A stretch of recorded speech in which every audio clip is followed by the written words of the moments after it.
look over towards Natsuki, who is going through her phone. Not tired? Nah, with my work schedule, waking up at noon is super early for me. I look at her and think. I want to ask her again if there's anything going on she needs to talk about. I want to ask her why she's been so distant with everyone. What she does on the nights when she doesn't come home. Why she's never once mentioned going out on a date, much less having a steady relationship. She's my friend. We used to talk about sensitive issues together. Like when she cut off contact with her old friends back in high school. Why am I hesitating now? Does this mean we're drifting apart? Probably, which is sad, to be honest. I need to say something to her. Unfortunately, I wait too long and the moment passes as Sayori returns carrying some clothes. Here you go. You can change to the bathroom if you want.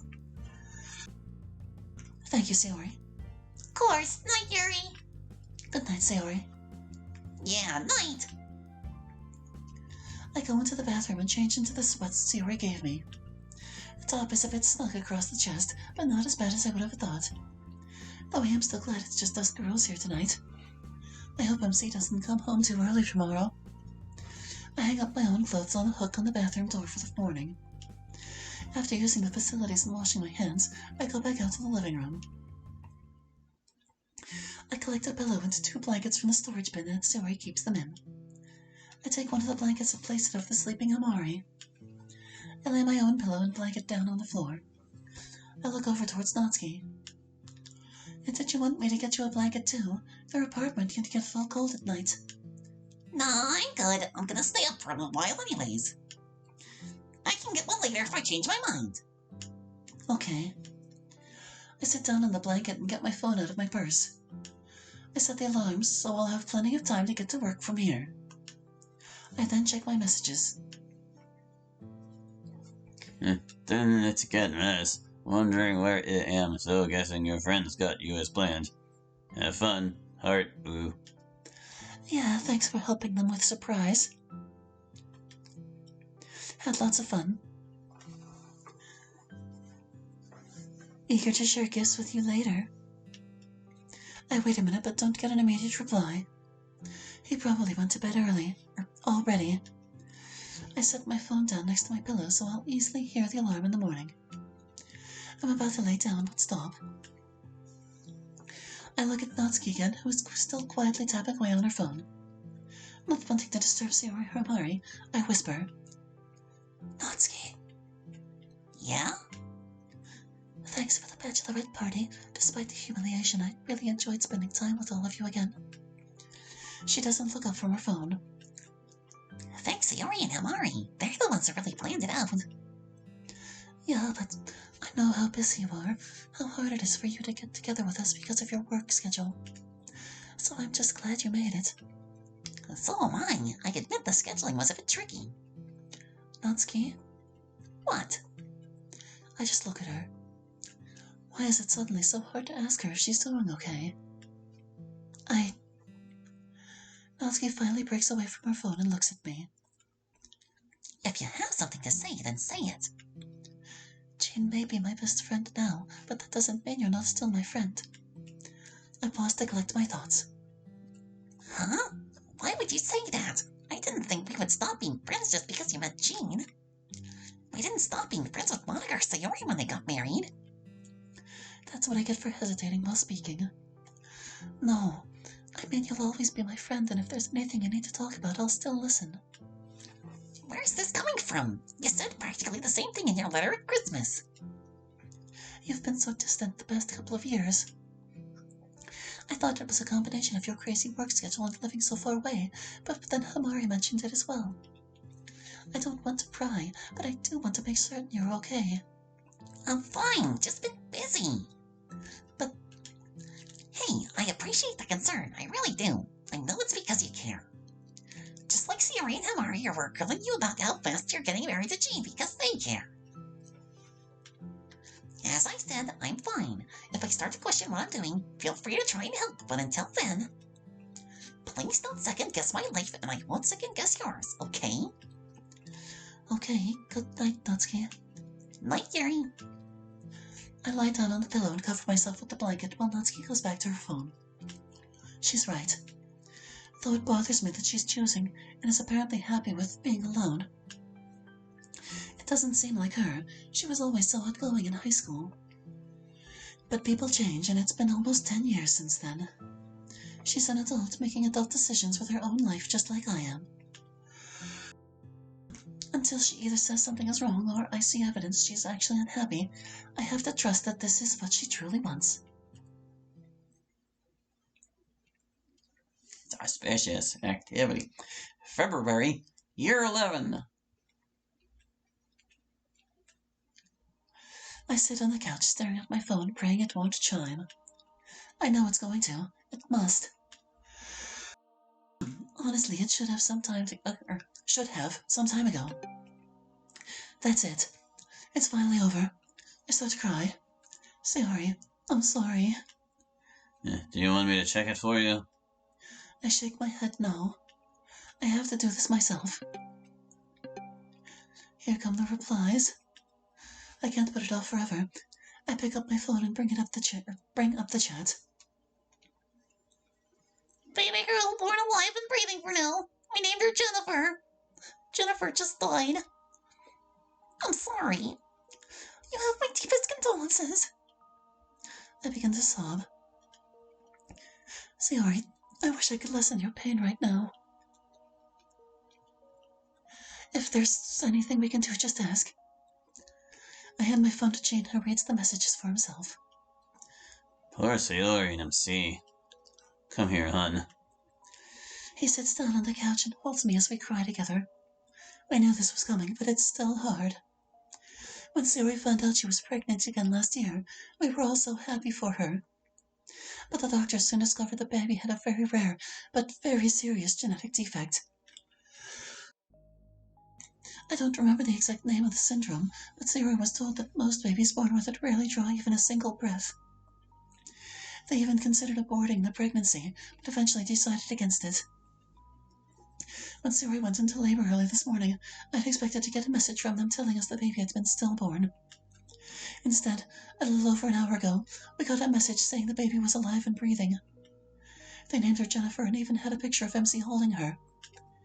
But even if I hadn't heard from Siri what the doctor had said, I would have known Jennifer wouldn't live long from the photo.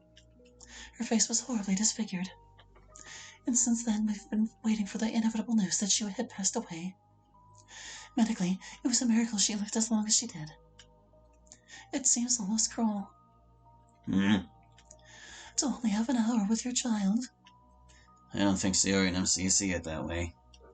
They got an entire hour with her that they didn't think they'd get. I'm surprised you're the one looking at the bright side of this. I just hope Saori does too right now. She struggles a bit with her depression even after a normal pregnancy. Has she ever tried to hurt herself? Only once that I know of. She hanged herself back in high school. We almost lost her. Does MC know? Yeah, he does. He was actually the first one to find her. Good. He'll know to keep an eye on her then. Are you going to be okay? Do you need to call into work? I sigh.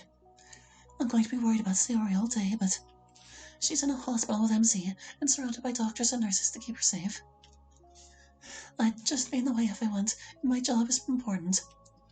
But are you going to be okay? I know how close you are to her. Is there anything I can do to help you feel better? I smile as I snuggle against him. You already are. Just being held by him like this is very comforting.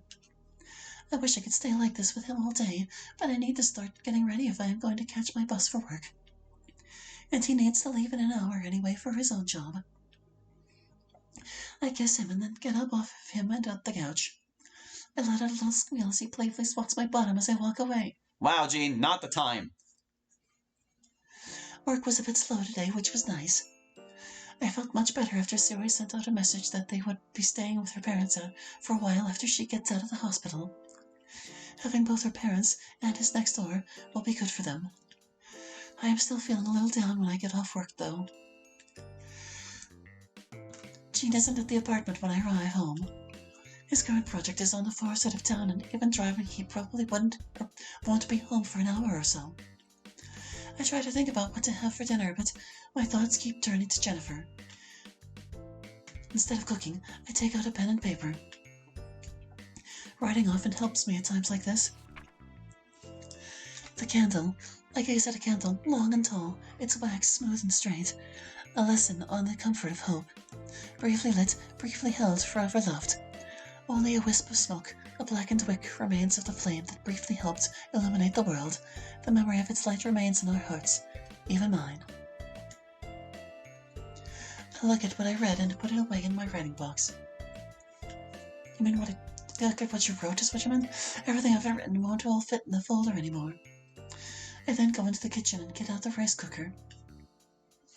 Now you could, get a binder for that? Jean manages to get home on time today. Hi, hun. You look happier. Guessing Sayori is okay?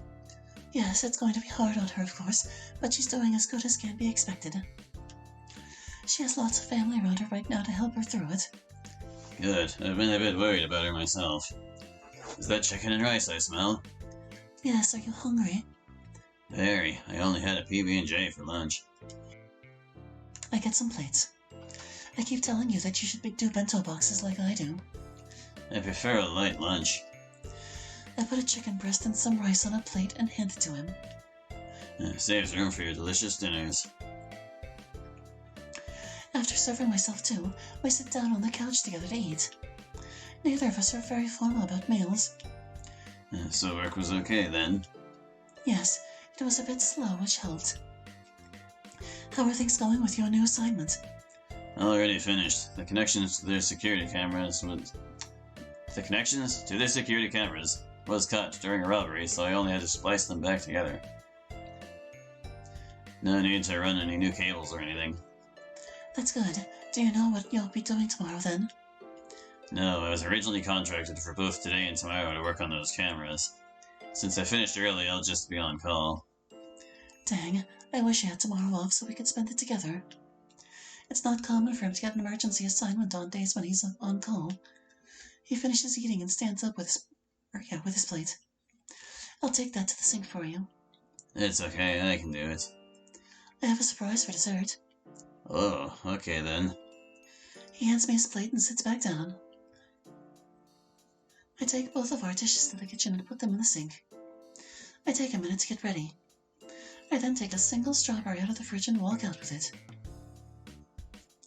When I return to the living room, his eyes get wide as he sees me.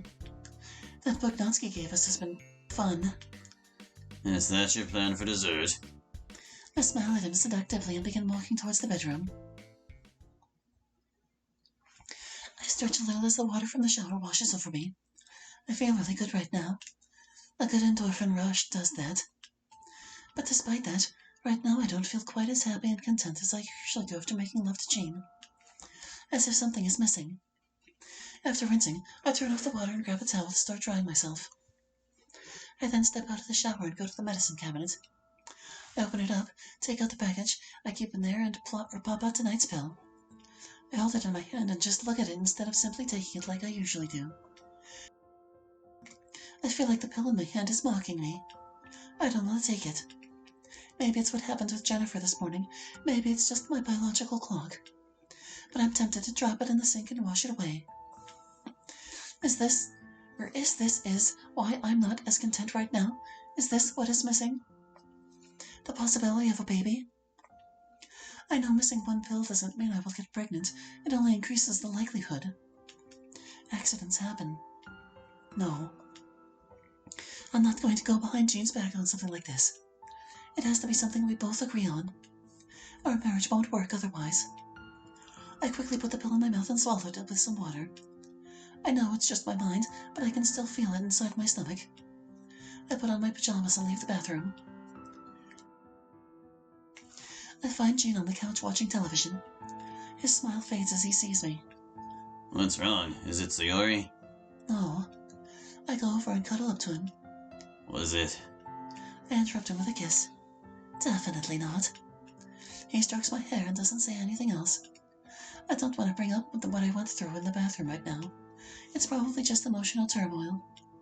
I'll see how I feel about it tomorrow.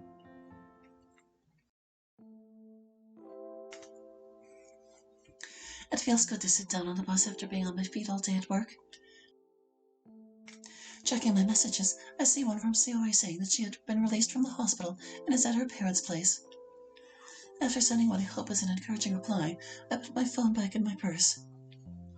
Normally I read during this time, but today I can't focus on a book. The desire to stop taking my birth control hasn't gone away. I've been thinking about it all day. I know I'm going to have to talk to Jean about it when I get home. When we are going to start a family is something we have, of course, discussed before. However, each time it's come up, we've always had a reason for waiting. And those reasons still exist. But I wish I could talk to one of my friends about this, make certain it's not because of Jennifer's death. But Natsuki and Hamari wouldn't be much help with baby hunger.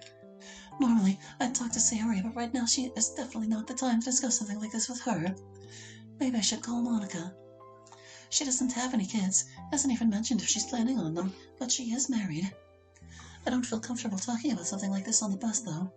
I bolt the cord to get off at the next stop. I'm close enough I can walk the rest of the way home. I bring up Monica's contact and press the button to call her.